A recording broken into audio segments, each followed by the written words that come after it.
Coordinator? Oh, sorry. Thank you very much. That is my colleague who is behind the other Women for Election panel, reminding me to record. So thank you for that. Okay, so hi, my name is Katie. For those of you who don't know me, I am the Communications and External Relations Coordinator for Women for Election. I have worked in the world of politics. I don't know if you'd call student politics maybe real politics, but so I've been in and around the world of politics for about 6 years now. Um, and I used to do digital media for a political party in their press office. So I have a little bit of experience with the dark arts of social media. And I'm here to help you in any way I can, seeing as it's a small group as well. If anybody has any questions, please do stop me and let me know. So I'm just going to minimize you guys up here so I can read these. So one crucial point before we begin, social media is a great tool for enhancing your campaign. However, it is not your whole campaign. We all know that realistically your votes are going to be won on the doors in conversation with people. Although social media can be a great tool to broaden your message, it is not your entire campaign. Nothing we talk about today will substitute for that face-to-face, person-to-person interaction, because that is really your bread and butter, and that is how you will win your votes. So, just some general rules. It is really important that you, across all platforms, have a similar identity so that people know who you are and what to look out for when they're taking in your content online. So it's really important to be clear. So we can see here in the first two examples, we have Holly Cairns, the leader of the Social Democrats. Her branding is very clear. It is just a plain headshot of her face. She uses it on most of her social media channels, and her name on her social media channels is literally Holly Cairns, and then in this instance, her TikTok is Holly Cairns TD. We see it here with People Before Profit. Again, very simple. People Before Profit and their logo. So everybody knows to look out for that kind of red shade of pink that they use. It's really important that your profile photographs are clear and that they're of good quality so that people know who you are.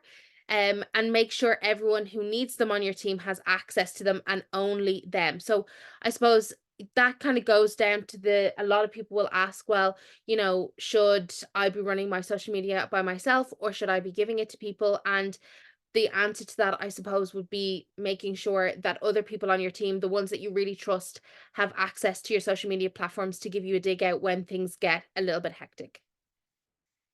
So, only commit to a new social media platform if you or someone in your campaign has capacity to actually run it. There's no point having a social media platform that lies dormant. It's just no benefit for you. And there's also no if you know yourself that, you might be able to manage X, formerly known as Twitter, Instagram, and Facebook, and then that's your capacity, then keep it at that. You don't need to worry about TikTok and all of the rest. Obviously, it would be great if you had the capacity to run other channels as well, but it might not necessarily be the case. It is really quality over quantity when it comes to social media. So if you don't have the capacity to run all several different social media platforms, pick your main 2 or 3 to be able to focus on. It's always better to run a couple of accounts than run loads of accounts poorly. So in regards to posting, obviously your post will depend on the platform in which you're posting it on, but some general rules around a good post is getting to the point straight away. There's really no point beating around the bush when it comes to social media. Realistically, people always talk about 30-second videos and this and that, but like TikTok has destroyed people's attention span. Like it really, really has. So if it's not within the first sentence and if it's not within the first 2 or 3 seconds, like you've lost people.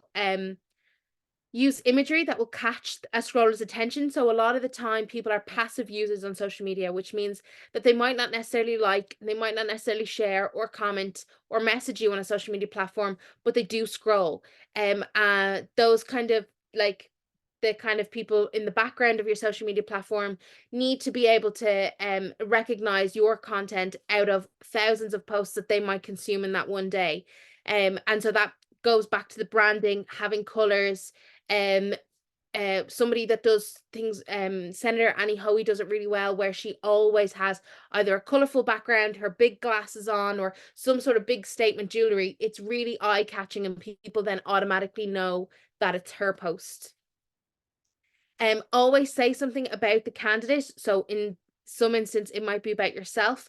And that's more so about the fact of like, how do they vote for you? How do they support you? How do they get involved? So always saying something either about yourself, what you're standing for, or how to get involved in your campaign is key. And then tell the reader what the poster is about within the first 3 seconds. Like I said before, if it's not within the first 3 seconds, you've lost their attention. Treat your platforms like your campaign literature. So it's always really important that you're sticking to good quality messages, things that you wouldn't necessarily if you wouldn't print it on your leaflet, you probably shouldn't post it on social media. Good quality content, you've structured your sentences correctly, you've used correct grammar, and that you are putting out imagery that you want to be out there, because once it's posted, it really is out there forever. So it all comes down to 3 very basic questions. Who is intended audience for your campaign? What problem do they have, and how can you solve that problem? So it's very much like you might structure a conversation at a door.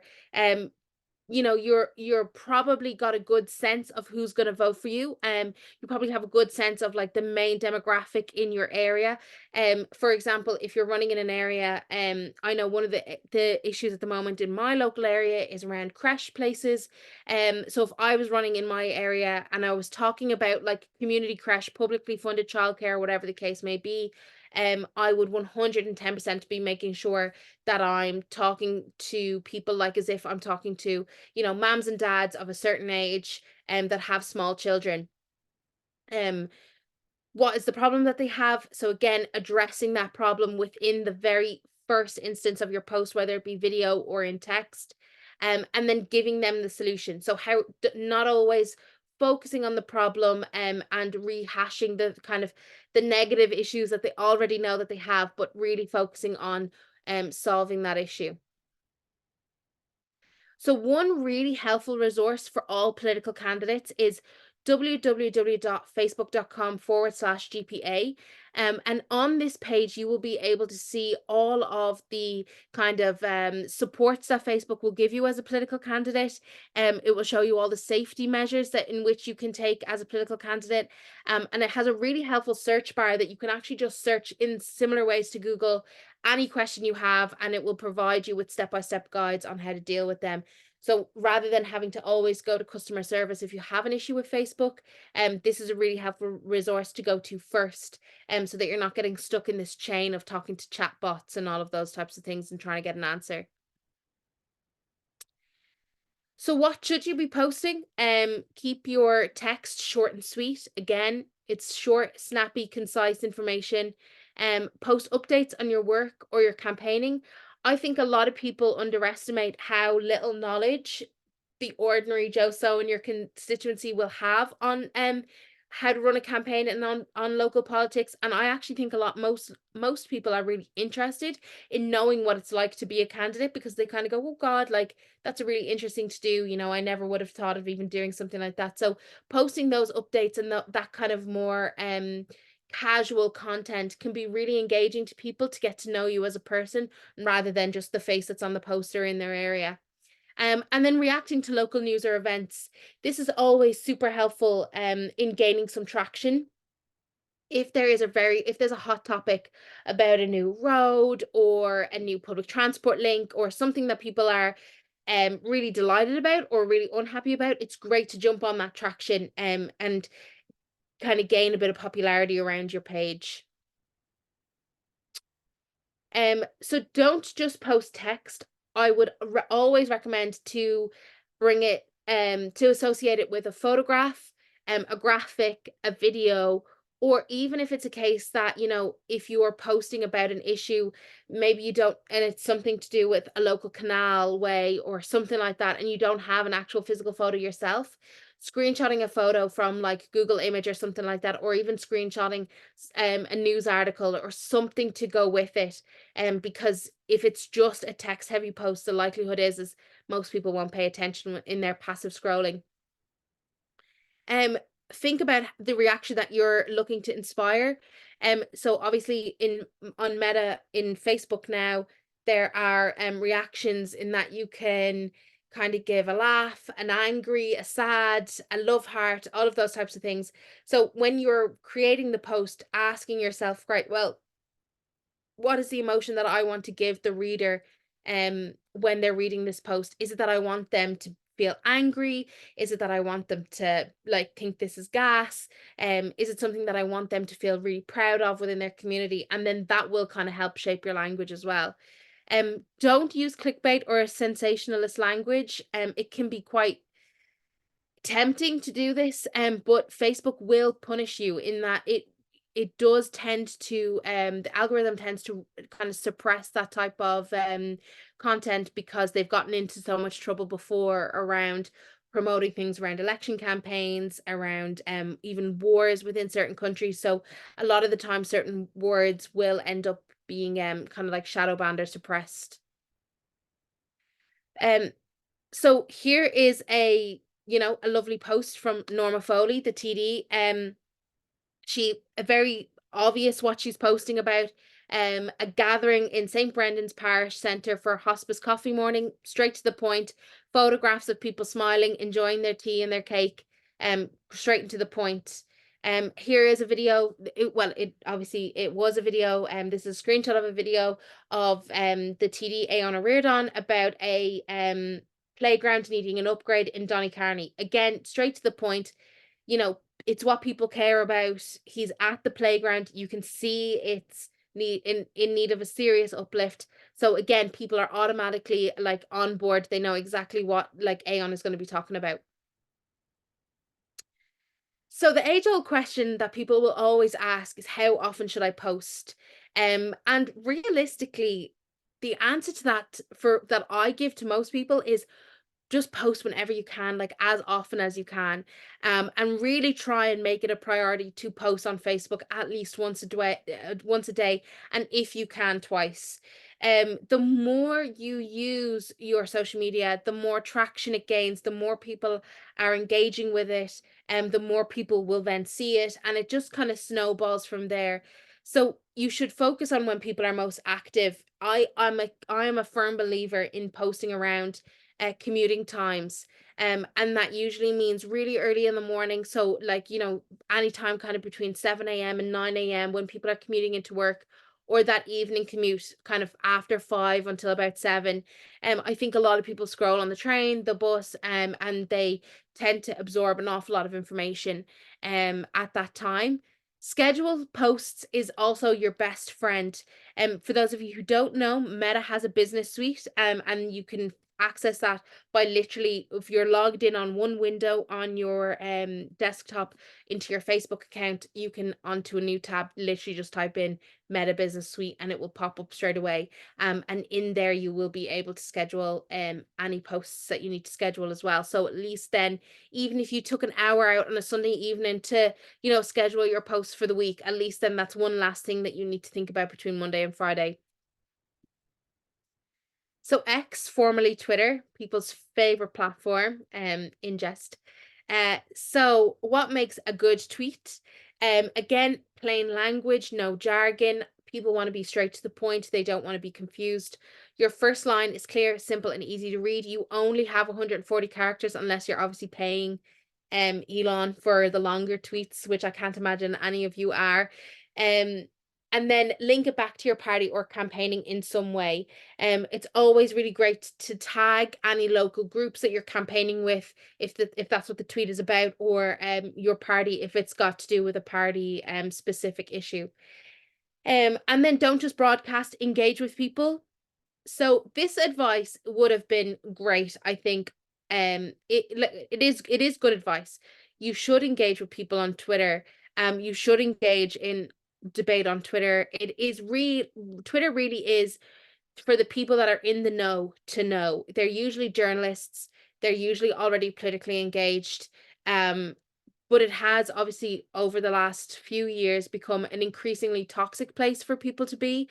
So I do think that although it is great to engage with people on Twitter, if it's better for you and your own kind of mental sanity, to just use it as a broadcast channel, that is also totally fine.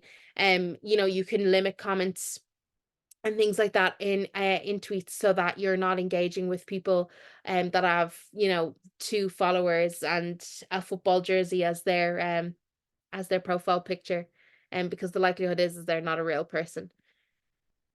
So here again, some examples of some good tweets. So Helen McEntee, Minister for Justice, great meeting recently with Naomi Long, Justice Minister in Northern Ireland, talking about cross-border crime, hate crime, and domestic abuse. And then she tagged her department. Again, a really clear image of her sitting there talking to Naomi over Zoom. It's a stark image in that, the tricolour is behind her. She's at a very formal desk. It looks very official. It's a great image, especially seeing a woman sitting in such a position of power, speaking to another woman in a position of power. And then Mary Lou McDonald's, the Taoiseach promised the new children's hospital, short of an asteroid hitting the planet, would be complete in 2020. Again, a really great, gripping first line in her tweet, and then a clip of her leaders' questions then underneath it. So building a platform your followers can engage with. Use hashtags when relevant. One really key thing that I always say is super helpful for candidates is if you go onto Twitter and have a look at your rivals within the constituency campaign, or your current sitting councillors, look at what hashtags they use, because I know in my area, I live out in Blanchardstown, and the hashtag that people use is Dublin West. So hashtag DUBW. So finding out what your local area hashtag is so that you can also use it and chime in is super helpful. Again, they don't just broadcast, engage with people with a pinch of salt. Obviously there is a line. There's certain things that you shouldn't have to take and that you can just decide not to engage with. Including an image, GIF, video, or link, or quoting somebody else is always a super helpful way to engage with the platform. Mention others or tag them. And again, if you do run out of characters, you can always tweet a comment underneath your own tweet, mentioning other people so that they're aware that you've just tweeted what you've tweeted, and then maybe they'll engage and retweet and share. And then use your best posts on Facebook. So yeah, prioritizing other platforms over Twitter can sometimes be helpful, because obviously Twitter can be a bit of an echo chamber, and can also sometimes not be a very nice place to be. So Instagram, my favorite. So what and how to post on Instagram. So a photo or short video every day, every couple of days is brilliant if you are able to. It is really key that you are posting on your Instagram grid things that you want people to be able to go back and reflect on. Instagram stories will only last, they will only last, sorry, Zoe, I will get to your question in a minute, if that's okay. So a photo or short video a day, every couple of days. So yeah, so if you can post them, great. It's really important that what you post on your grid is things that you want people to be able to go back and reflect. So for example, your stories will only last 24 hours. However, your grid post will stay there forever. So it's really key that whatever you want people to be able to know, even if they don't see it within that day, is posted on your grid. You can always do both.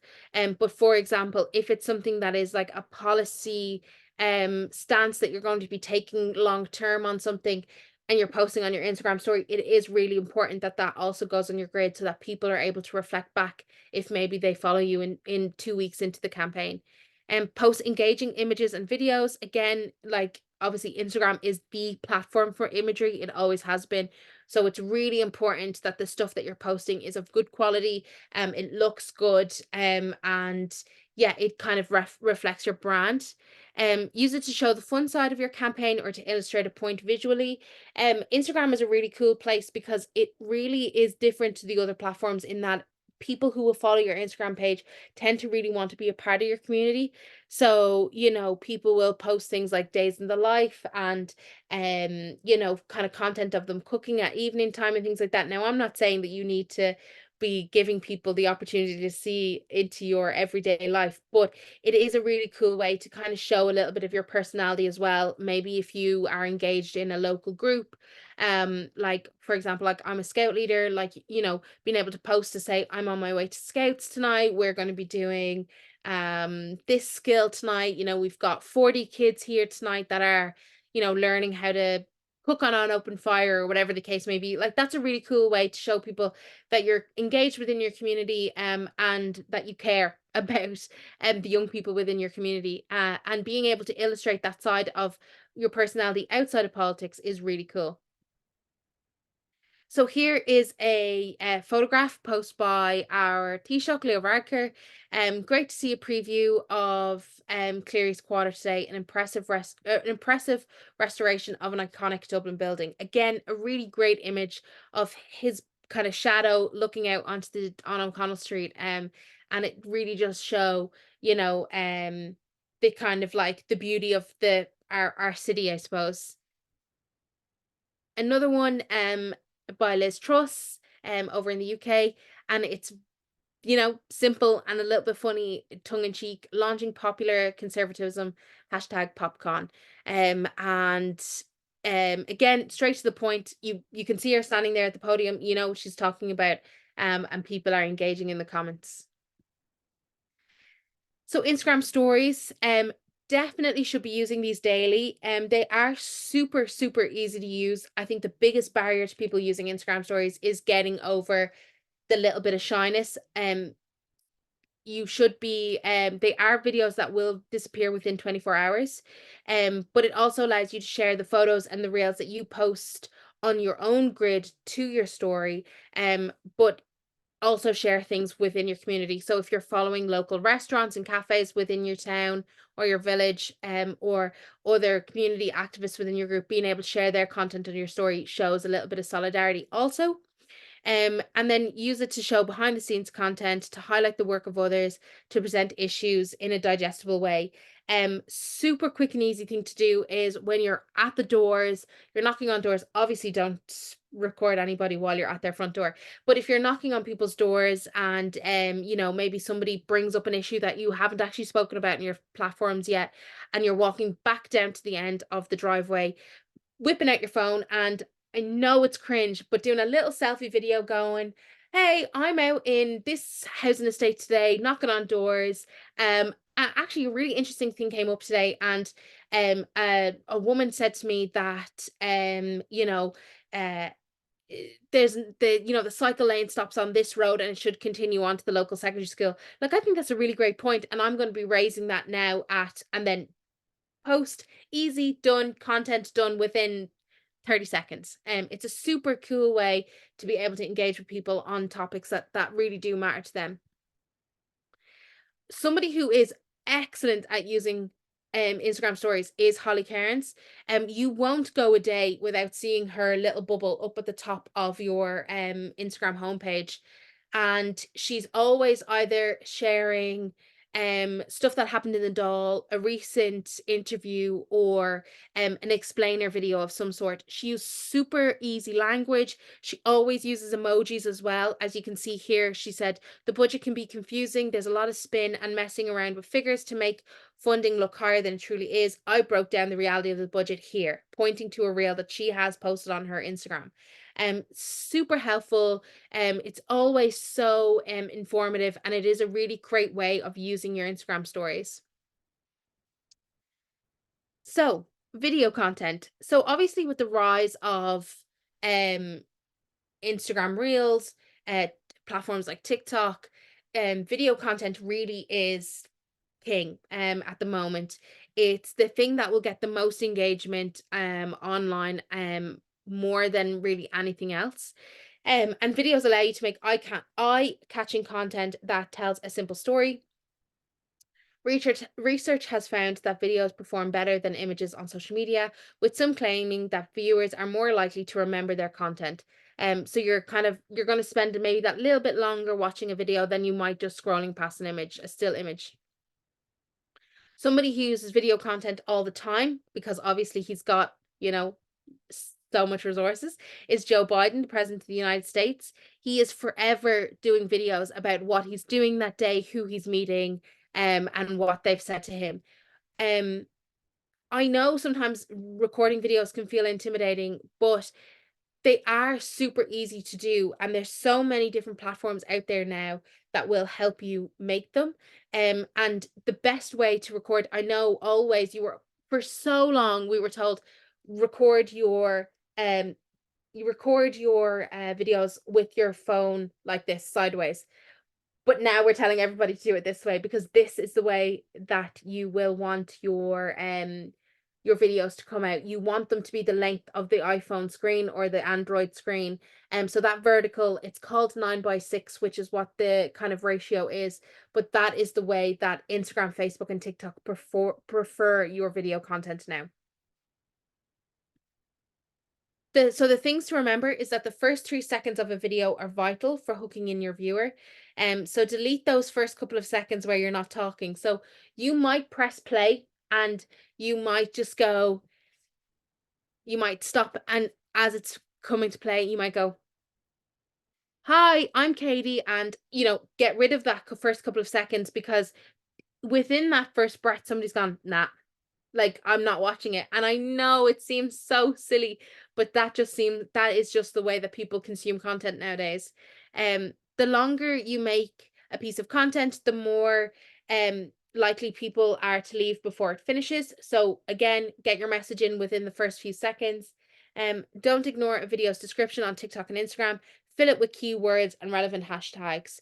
Um, Again, that's super important, because things like TikTok and Instagram, even if people aren't following you on TikTok and Instagram, if you use relevant words that are about that specific topic, then the algorithm might push them my way. So for example, if I'm not following Annie, for example, but she makes a video about something that's within my area that I have been interacting with a lot, then TikTok and on the For You page will throw me that video my way, or Instagram on the discovery page will send me that reel. So it is really important to use those keywords. Things to remember: using the same hashtag consistently will help you get in front of your preferred audience. So it is really important that if you're going to be making if there's a topic in your area, like a greenway, for example, that is the hot topic for your local election or whatever the case may be, or maybe it's housing, and there's a hashtag that you're using, it is really important to stay consistent with that hashtag. Keep pushing it out, keep pushing it out. And even if it's a case that you're doing 3 or 4 videos on the same topic, it's really important to have them in a bank. So what I used to do for the TDs and senators that I used to work for was, like, let's say for example, there was a topic about how, like, let's say housing, right? Housing is going to be a topic for a long time, and it has been for a long time. So I would have blocked their calendar for like maybe 2 hours, gone out to the constituency and said, right, we're going to get 2 hours worth of content. We're going to film in on this road, outside this derelict house, on this and this and this. And even though those videos might only be 30 seconds long, but if I have 6 of those 30-second videos, then that means I have 6 weeks worth of content, because I'm going to put at least one of my pieces of content every week will be about that housing issue. So when you're planning your election campaign, being able to get maybe an hour or two with somebody who knows how to record videos in your constituency, and maybe it's just a playground, but having 6 different videos or even 5 different videos about this, and you can be saying the same thing in the video, but maybe at a different angle of the playground or whatever the case may be. But having those 5 videos means that you have a bank of content about that playground, knowing that it's going to be a hot topic within your local election campaign. So videos can blow up days or even weeks after they've been posted. So don't wait to start posting, just keep posting. And don't get disheartened if you see 2 views, 10 views, 100 views, and that's all you're getting. I can promise you, if you stay consistent, it will grow, and you just have to be disciplined about it, and you will start to see the numbers constantly rise. Um, don't make the screen overly crowded. The viewer should know exactly where to look. So here I have some examples of some video content. So the first one, these are all TikTok videos. So the first one is Jennifer Bray from the Irish Times. You can see it's very crowded screen. You can't really see the B up the top. It's under the search bar. You can't really see her full caption. She has the IT logo up there as well. She's got the URL on the bottom of the screen. Like, there's just too much going on and you can't see it all. There's really no need. The subtitles, yes, absolutely, but this caption up the top, I mean, that's in her description at the bottom, so you don't need it twice, and things like that. And there's no point putting a link on the screen because nobody can click it anyway. So it's just too much information on the screen that just doesn't need to be there. The middle one is an improvement by Nessa Horgan from the Green Party. You can just see her subtitles. Again, I wouldn't be too pushed on putting the party logo and all of this up here.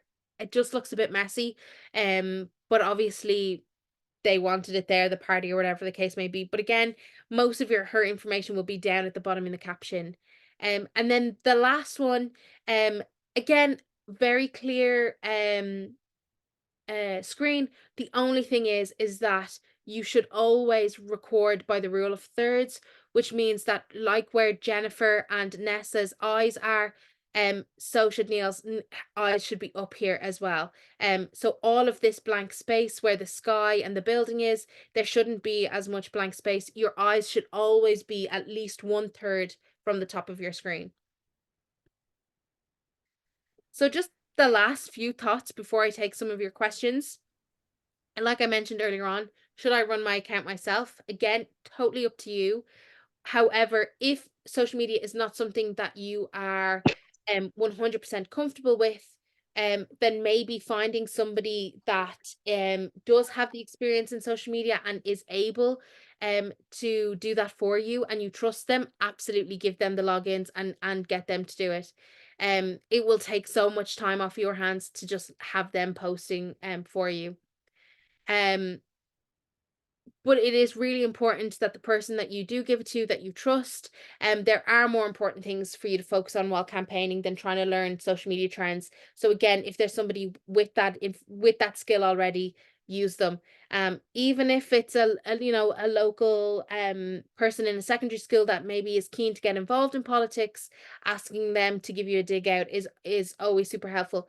The only thing I would say is that make sure you maybe set up some sort of agreement that you view every piece of content before it either gets scheduled or published. It's always really important, just even for spelling mistakes, or maybe the person who's doing the posting might not get political nuances and things like that around language and stuff. So just make sure that whatever content is being published, that you have given it the final go ahead. So don't post or share content that might embarrass you or your party. You are a representative of your party and yourself. So keep that in mind whenever you post. I remember when I got my first job in social media, and I was tweeting from the party account, and my dad was like, "Who reads those tweets?" And I was like, "Everybody." And he was like, "Well, how do you know what to post?" And I was like, "I just trust myself, because the piece of advice that I got was, if you don't want to see it published on the front page of the Irish Times, the Irish Indo, don't post it on social media." And that's always a really good rule of thumb to go by. Being consistent is more important than anything else. It's more important than, your video editing skills or your photography skills or anything like that. Being consistent is key to all of your success on social media. So it's really, really important that if you set out a schedule, that you stick to it. And again, that's where your scheduling tools will come in super helpful. Don't feed the trolls. If someone is being nasty or wasting your time, just block them. Don't engage. Block, delete, mute, whatever. Like, you have enough on your mind than to be engaging with the trolls. and you really just don't need, with feeding more trolls comes more trolls. And some people say, oh well, if I engage in trolls, I get good traction and then I go viral. It doesn't work that way, because the likelihood is you've gone viral with the wrong side of whatever platform you're on. And they're probably not going to vote for you anyway if they're nasty. So just don't bother engaging with them. So I'm going to stop sharing my screen now. I'm also going to stop recording.